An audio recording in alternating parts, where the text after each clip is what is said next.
So speaking of which, though, in all seriousness, good news that came out this week. We said that we would keep up with the story, and we're going to keep up with it. Dominic Black.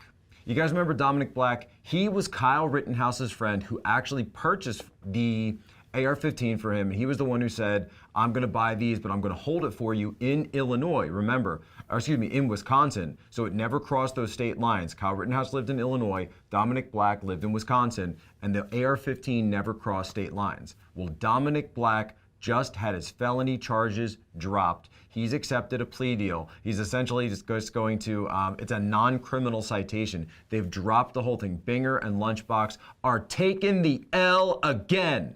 That's for you, Lunchbox. That's for you, Binger. Felony charges dropped on Dominic Black because you knew what would happen, that if you went to a jury, if you put that before a jury, that you would literally get laughed out of court the same way that we laughed you out of court last time. And I'm sure that Judge Schrader is very happy to see justice done here. But go back. I want you to go back and look at what they did to Dominic Black when they interrogated him for the completely lawful purchase of 2 AR-15s. You already got the rifle?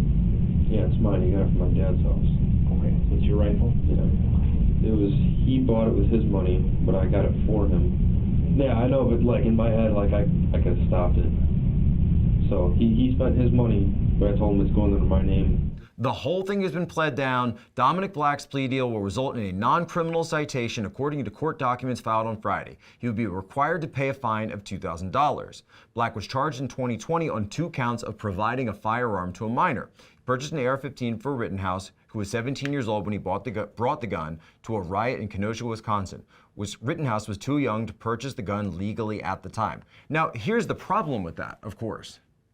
Dominic Black didn't purchase the gun and then sell it to Kyle Rittenhouse. This law is on the books for straw purchases. He said, I'm going to hold it in my possession and then I'm going to transfer ownership when Kyle turned 18. That is not against the law, and it was never against the law. But what Binger was trying to do was find the specific thing in the law to use that to go after a specific citation in the law to go after Dominic Black. And now, ladies and gentlemen, the whole thing has been dropped because the citizens and the people, the residents of Wisconsin, specifically the residents of Kenosha, understood what it was that Dominic Black and Kyle Rittenhouse were trying to do that night. They were trying to protect their home. They were trying to protect the town of Kenosha. They had been asked to be there by an Indian immigrant family to protect their business, a car dealership that they ran in the town of Kenosha. They had a couple of lots. They were trying to protect them all. That's what went on that night. These were not vigilantes. These were people who were put in that situation that they never should have been in by the mayor, by the state of Wisconsin. This is Charlie Kirk, founder and CEO of Turning Point USA. If you liked this video, be sure to subscribe to our YouTube channel at Turning Point USA.